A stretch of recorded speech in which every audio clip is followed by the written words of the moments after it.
Hukum muamalat. Keindahan muamalat Islam tidak dapat dilihat atau tidak terselah apabila kita melihatnya secara juzuk-juzuk terpisah. Sebaliknya, kita akan dapat melihat fiqh muamalat itu dengan lebih indah apabila kita melihatnya dalam skop yang lebih luas. Kita akan melihatnya dari sudut konsep dan falsafah, prinsip dan matlamat, hukum asas kegiatan, dan juga disiplin peraturan akhlak, adab dan etika. Konsep dan falsafah. Sebagaimana yang kita ketahui bahawa setiap urusan muamalat mestilah berasaskan kepada akad. Setiap transaksi yang berlaku antara seorang dengan seorang itu, kita hendaklah kena pasti dalam akad manakah, bentuk akad yang bagaimanakah ia berlaku. Kerana setiap akad itu mempunyai perkara yang asas dan perkara yang ciri-ciri yang berbeza antara satu sama lain. Begitu juga kerelaan ataupun at-taradi antara orang yang berakad itu menjadi suatu perkara yang sangat penting dalam Islam. Kerana ia menjadi asas kepada transaksi yang dihalalkan oleh Allah Subhanahu Wa Taala. Dan juga ia mestilah selari dengan akhlak, syariat dan juga akidah. Mestilah suatu transaksi yang berlaku itu berasaskan kepada akidah, syariat dan akhlak. Dia tidak boleh terpisah. Sebagaimana contoh yang telah kita bincang sebelum ini, iaitu arak. Apabila seorang itu menjual arak, dia boleh menjejaskan akidah seorang itu seandainya dia melakukannya dengan kefahaman bahawa arak itu adalah perkara yang baik atau perkara yang tidak diharam oleh Allah Subhanahu Wa Taala. Dia juga bercanggah dengan syariat kerana arak ada suatu perkara yang diharamkan. Dan dia bercanggah juga dari sudut akhlak kerana menjual arak itu adalah suatu yang tidak diterima sebagai satu akhlak yang mulia kerana ia bercanggah dengan perintah Allah Subhanahu Wa Taala. Begitu juga dengan amanah. Jadi dalam setiap transaksi yang berlaku itu hendaklah berpaksikan kepada amanah. Transaksi antara manusia yang berlaku atas dasar penipuan, atas dasar ketidakjujuran dan seumpamanya adalah satu transaksi yang tidak diterima dalam syarak. Kerana itu banyak hukum hakam yang diletak di sana yang cuba nak mengelak daripada perkara-perkara yang boleh menyebabkan berlakunya tidak amanah. Begitu juga bebas dari unsur yang haram. Setiap perkara transaksi yang berlaku itu mestilah tidak mempunyai unsur yang haram yang melanggar perintah Allah Subhanahu Wa Taala. Walaupun dari sudut keduniaannya dia boleh memberikan keuntungan, tapi oleh kerana ia melibatkan perkara yang haram, maka di sana Islam telah menghalangnya. Dan dalam transaksi, dalam hukum hakam muamalat, memastikan bahawa hak-hak mereka yang berakad, hak-hak mereka yang terlibat dalam akad tersebut mestilah dijamin. Kerana hukum hakam, peraturan yang berkaitan dengan akad, rukun, syarat dan seumpamanya itu menjurus kepada menjamin hak semua pihak yang terlibat supaya tidak ada di antara mereka yang terabai. Seterusnya, prinsip dan matlamat fiqh muamalat. Prinsip dan matlamat fiqh muamalat di sini yang dimaksudkan ialah paksi kepada prinsip muamalat ialah kebebasan. Kebebasan tetapi bukanlah kebebasan yang mutlak. Kebebasan yang diberikan kepada mereka iaitu mereka bebas untuk melakukan apa sahaja terhadap harta yang dimiliki secara sah, sama ada nak menjualkannya atau nak menghadiahkannya, menghibahkannya atau seumpamanya, itu adalah kebebasan pribadi yang diberikan oleh mereka yang punya hak terhadap apa yang dimiliki tersebut.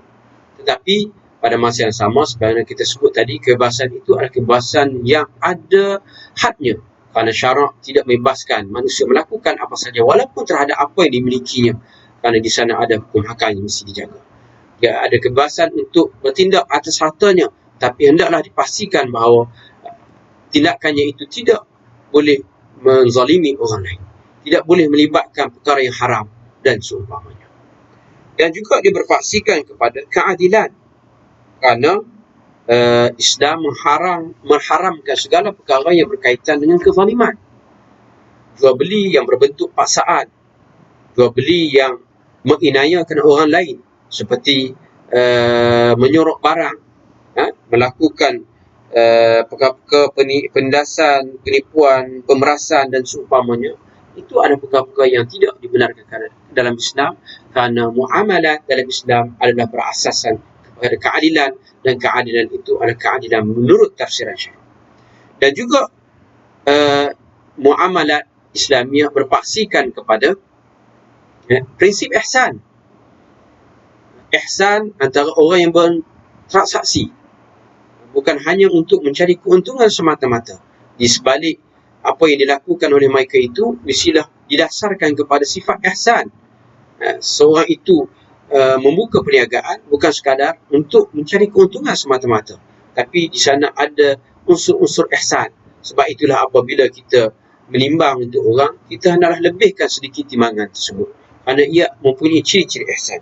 Sabda Rasulullah SAW dalam satu hadis, rahimallahu rajulan samhan idza ba'a wa idza ishtara wa idza iqtada. Allah kasih kepada seorang yang baik layanannya ketika menjual, ketika membeli, dan juga ketika membuat pembayaran. Itulah perkara yang dititik beratkan dalam Islam, dalam prinsip muamalat, yang mana hurriyah, keadilan dan juga ihsan itu mestilah wujud dalam transaksi-transaksi yang berlaku menurut fiqh muamalat yang kita bincangkan.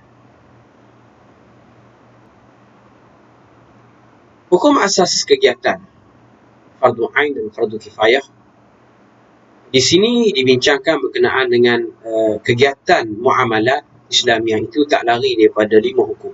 Segala apa yang kita lakukan dalam hidup kita ini memang tak lari daripada 5 hukum ini. Ada kegiatan muamalat yang berbentuk fardu, ada bentuk sunat, ada bentuk harus, bentuk makruh dan haram. Itu merujuk kepada bentuk kegiatan muamalat yang dilakukan. Umpamanya dia membuka kedai yang menjual barang yang fardu, seperti menjual barang makanan yang halal di suatu tempat yang majoriti umat Islam, tapi tidak ada kedai yang menjual barang yang halal. Itu juga dia boleh jadi haram jika dia menjual barang-barang yang bersifat haram, seperti menjual minuman beralkohol, menjual perkara-perkara yang diharamkan, dan begitulah seterusnya, mengikut kepada bentuk apa yang bisnes yang dilakukan tersebut. Disiplin, peraturan, akhlak, adab dan etika ni suatu perkara yang juga berkaitan dengan perkara yang tadi. Dia merujuk kepada transaksi dan juga akad yang dilakukan itu. Kepentingan muamalat, halaman 14.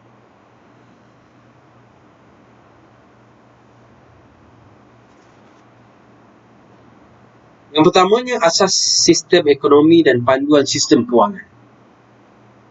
Kita tahu bahawa hukum hakam muamalat menjadi pokok asas kepada sistem ekonomi Islam. Teori hak dan harta dan pemilikan merupakan pokok persoalan yang dibincang begitu teliti. Juga teori akad dapat difahami dengan jelas melalui rukun dan syarat-syaratnya. Selain dua perkara di atas, komponen atau produk yang sedia wujud dalam transaksi jual-beli perniagaan, perusahaan dan perdagangan hampir sempurna untuk menangani berbagai masalah yang timbul, sehingga produk baru yang wujud pada hari ini hampir semuanya dihasilkan daripada gabungan komponen asal dalam transaksi muamalah. Di sini dinyatakan bahawa hukum hakam akad yang telah dibincangkan dalam Al-Quran dan Hadis dan telah diperhalusi lagi oleh para ulama dalam kitab-kitab mereka, sehingga ke hari ini diguna akad-akad tersebut, prinsip-prinsip tersebut cuma ditatwir, disesuaikan dengan keadaan semasa, dengan peraturan yang begitu detail, dibincangkan oleh para ulama itu, menjadikan hampir setiap daripada transaksi yang walaupun moden pada zaman ini, tapi mesti ada asasnya yang boleh kita rujuk, yang boleh kita kaitkan dengan akad tersebut, sama ada secara terpisah ataupun secara mix ataupun gabungan antara akad-akad tersebut. Seterusnya, fiqh muamalat dapat memenuhi keperluan manusia yang begitu mencabar pada hari ini, walaupun zaman berubah, teknologi semakin canggih dan seumpamanya, ruang muamalat manusia semakin luas, pada hari ini boleh berlaku transaksi antara satu negara dengan satu negara yang lain dengan sekelip mata dan seumpamanya. Namun begitu, oleh kerana asas muamalah itu kukuh, maka dia dapat bertahan sehingga ke hari ini. Cuma bentuk saja yang berubah, tetapi sebagaimana kita lihat, akad-akad yang telah dibincang oleh para ulama itu masih relevan sehingga ke hari ini. Begitu juga dengan halangan dan cabaran, walaupun untuk memperkenalkan sistem ekonomi Islam dan juga fiqh muamalah Islam ini mempunyai halangan yang banyak dari sudut hambatan struktur dan undang-undang, kekangan kesedaran, komitmen dan kehendak, pemantapan dan penguasaan. Namun begitu, kita dapati bahawa sehingga ke hari ini fiqh muamalat Islamiah ini telah dapat bertahan, dapat menghadapi segala perkara itu, walaupun di sana ada kekangan seperti kekangan kesedaran. Pada awalnya umat Islam tidak dapat membezakan antara bank Islam dengan bank bukan Islam. Bagi mereka ada perkara yang sama.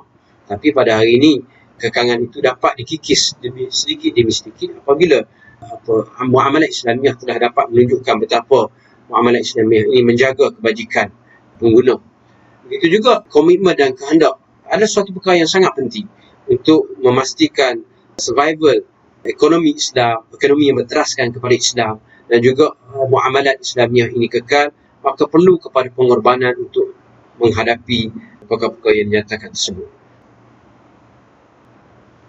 Itu juga prospek sistem muamalat Islam ini, oleh kerana ia berteraskan kepada Al-Quran dan Sunnah yang sesuai pada setiap masa, zaman dan ketika, maka kita dapati bahawa sistem ekonomi Islam, sistem muamalat Islamiah ini telah dapat bertahan menghadapi pelbagai cabaran dan juga menjadi rujukan oleh mereka yang terlibat secara langsung dalam kegiatan ekonomi, kegiatan bisnes dan seumpamanya. Dan telah sehingga ke hari ini kita lihat bagaimana kewangan Islam telah mendapat tempat dalam negara Islam, khususnya di Malaysia dan juga negara yang bukan Islam sekalipun, yang mana mereka telah memandang kepada prospek yang ada dalam muamalat Islamiah yang telah diperkenalkan oleh para ulama sekian lama.